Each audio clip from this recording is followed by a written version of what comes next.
The Artie Lange Show. My next guest is downright inspirational. That's all I can say.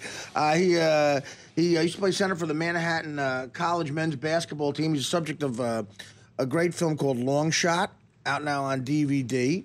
And guy's got one arm, that's all I'm going to say. And he played great hoops. Kevin Laue, and with him, well, I guess you're his... I'm the director of the film. Director of the film. Yeah. And your name is, I'm sorry. Franklin Martin. Franklin Martin, okay. From are you from Tampa, you just said? No. I'm originally from Tennessee, but I lived in New York a lot of years. I played in the park, softball with the Bubbas, and football. Oh, the Bubbas, okay, yeah, right. Jimmy Burke, and right. going back old school. Jimmy Burke, okay. Gavin O'Connor, and Robbie Weingart. Amazing, amazing. I want to ask you how you came to this and started doing this, but Kevin, how does it feel going through all this side of it? I mean, you're obviously a tough guy, but do you like this kind of attention? It took a little while to get used to be honest, but it's incredible, surreal to see yourself on the big screen and get to motivate and use your life testimony to affect so many others' lives out there. People with disabilities, people who have lost somebody they loved, all kinds of stuff. I've had a very up and down life, but very blessed. Yeah, I mean, an amazing attitude towards it. I mean, I would just be doing nothing but whining. That's all I'd be doing. I'd be whining. But so give us your story in your words. What happened? Like, why do you have one arm, and what made you want to play hoops, and what started all that? Well, I was born with one hand. Right. My umbilical cord was wrapped around my neck twice, and kind of took off my arm. The doctor said the saved my umbilical neck. Ripped off your arm to save your neck. In the birth, yeah. But right. So it was a good trade, and I joke around about it. Yeah, sure. Arm or head? Yeah, right. So ironically, on Friday the 13th, that happened, which is ridiculous. You were born on Friday the 13th. Yeah. But my dad had a tough time with it, and came from a broken family. Because he's an athlete too. Yeah, right? yeah. He was a race car driver, a big-time Oakland Raider fan. And your father struggled with the fact that you had this disability. And it's reasonable too. As a father, you have your son born. How does he play ball? How does he cut steak? How is he going to? Well, live there's life other with one arm? options. No, but I hear you. My father would have been the same way. Yeah, yeah. He was a tough guy. He loved me and he coached me in a multitude of sports. Ended up getting melanoma cancer when I was a third grader and passed away when I was 10. Wow, so you've been through the ringer in life, man. For a young guy. Yeah. I mean, I lost my dad. He fell when I was 18, became a quadriplegic, and he died at 22 and stuff. But you've really, you've overcome a lot of stuff. And I mean, talk about a whiner. I become a heroin addict. You're a basketball player. We got to take it out in different ways. Yeah, I guess you did it the right way, the better way. So now, how do you overcome that? Start playing. I mean, you grow. Obviously, that helps with hoops. And how'd you come to play any sport? Well, I use sports as a way to kind of funnel my anger, aggression, whatever you might call it. It was my own kind of psychology in a way. As I was playing sports, I didn't feel, like I was disabled. Right. So I started off with soccer. Parents put me in that. Easy to put a one-arm guy in a sport that doesn't require arms. Because it's not a sport, but go ahead. Touche. I'm kidding. Touche. Nah. Then I was a pitcher and a football player, and actually didn't even try out for a basketball team till the 7th grade, and I got cut. But you were 6'9" in 7th grade. So a little exaggerated, but I was a huge. You got cut at 6'9". What kind? I was 5'10" in 5th grade. I was probably mid 6 foot in 7th grade, but again, I was uncoordinated. But 6'5" in 7th grade, with all due respect, you had to be almost retarded. Borderline. At 6'5", 7th grade, you won. They want you there. Yeah. No comment on that one, but. But obviously, you get great.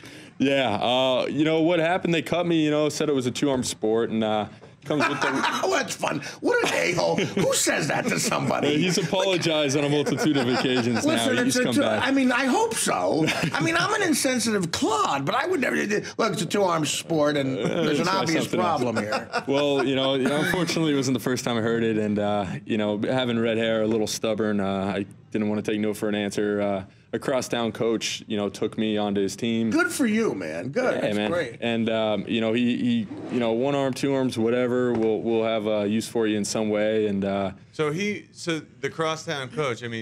it was like an opposite side of the tracks type situation. Yeah, and right? I don't know, you know the Bay Area because you were in Oakland for a while. I came from Pleasanton, you know, suburban community, to Livermore, which is a little bit more diverse, and pulled on, you know, primarily Is it like the hood kind of thing? It's not a hood thing, and it's built up since then as well. It's very nice now. But, you know, this coach basically took me on a team that was filled with kids from like Antioch, Deer Valley. You know, it was a all rough black kids and you. Yeah, so, and they were high schoolers. So this was an AAU travel team. I didn't make my 7th grade team. This guy took me on a team where guys were dunking on me all day. So, you know, that builds character. It builds character, made me a better player. He really focused on my footwork, and by the time I got to high school, you know, I was, you know, a monster. You know, I was the laughingstock of basketball to team captain MVP by my senior year of the whole conference. And I don't say that in a boastful way. I was very blessed.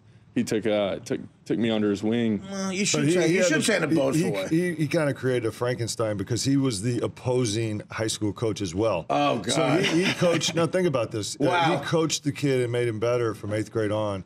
I think it's a cool thing. He's had a lot of great mentors in his life. Definitely. You need that. Yeah. Now, Franklin, how do you find out about this story, and what draws you to it as a filmmaker? Serendipity, luck, God, I don't know. I was I was cutting another film, Walking on Dead Fish, which was about Katrina. Right. I was in the throes of an editing room, and the editor, the editing guy on the editing studio, wanted to get rid of me. Asked me if I'd coach his son's AAU team going down to Vegas in the middle of summer. Wow. So I'm not an AAU coach. I did it the last second. Simultaneously, he's up in Northern California. He wasn't going to go to the AAU tournament, and McKnight went in and really convinced him to go at the last second. Excuse me. No. McKnight is the coach from coach. Livermore, right? Right. So we both, me coming from Los Angeles, not an AAU coach, just happened to coach this one specific tournament, him going to it, and then there's like 500 teams in this thing. And we drew each other, and I played against him. Wow. I coached against him. Wow. And I was like, you know, we still have an argument over who won. He couldn't stop me. I was gonna say, if you played against him, one of you guys aged a lot worse. No, I was trying to make him go left the whole thing, and you know, screaming, make him go left. I was calling timeouts early. So you're being vicious. You're like, let's attack the weakness. Well, no, we gotta win because that's what you do in sports. Sure. And then that's the thing about Kevin is he's gone against the highest level of competition in high school and outplayed him. Luke Babbitt's in the NBA. The kid from Brewster Academy went on to start at Kansas. Robinson was the #1 player in the country. All this is in the film. And and it is playing at the AMC 24 here in New York on Broadway. And it'll be on DVD later. But we're in the theaters right now. We're rocking that's it. Great. For an Academy Award as well. I mean, it's an unbelievable success. That's amazing. I know. I'm sure. Put up too much. You did a great job with the film, and it's How many theaters you in? You know? Right now, 3, and trying to grow. We're in Livermore, Burbank, Hamilton as well in New Jersey, and now in New York City. Manhattan, exactly where is it in Manhattan? AMC Times Square. Times Square 25. The big guy. Square The big 25. guy. It's going to be cool. That's awesome. Yeah. Well, I'm sure you'll get consideration for an Academy Award. You know, documentaries are becoming more and more mainstream now. I always talk about Searching for Sugar Man, you know, from last year. Loved it. And Loved it. you know, Loved and so now, how far do you get in basketball? What happens? You know, it wasn't just all easy from high school. Right. You know, I Super Bowl edition of Sports Illustrated when I was a senior in high school, so I was kind of on my peak. And I was sitting in my English class. I get a call from the White House, just whatever area code with no number behind it. I pick up in my English class, and I'm like, "Hello," and they're like, "Is this Kevin Laue?" And I was like, "Yeah." And they're like, "This is so and so from the White House," and I hung up on them. Wow. Because I thought it was a joke. Yeah, most people would. And you know, it was them. They called me back. It was them. What year is this? This is 2008. They asked me if you know, I wanted to meet George W. Bush. He was flying out to San Francisco. And, I was going to say it's pre-election. Let me check my schedule. You know, I'm a high school kid. So I end up meeting Bush coming off Air Force One, and he gave me the time of day, 20 minutes. And, you know, say what you want about the guy, but it was a really cool experience for him. Look, his president's the president. I went through that, too. You know, a lot of people are anti-Bush, whatever, man. When he's the president, I did stand up in Afghanistan, and they said, you're not making fun of this guy. I'm like, I get it. Commander-in-Chief. No, but and I wouldn't anyway. I mean, but that's a great story. Yeah, it gets worse. I go back that same night, and I play a high school game. Yeah. And I show up a little late, don't get a stretch. I break my leg. Oh my God! Same day. That's why this film is so much not about just basketball. It's about the struggles he went through his entire life with his father and everything. He was filming the whole time. He could have never known that I actually would receive the Division I scholarship. Became the first Division I basketball player with a disability. He had no idea. I mean, we didn't think this was going to be this long of a project, and I give him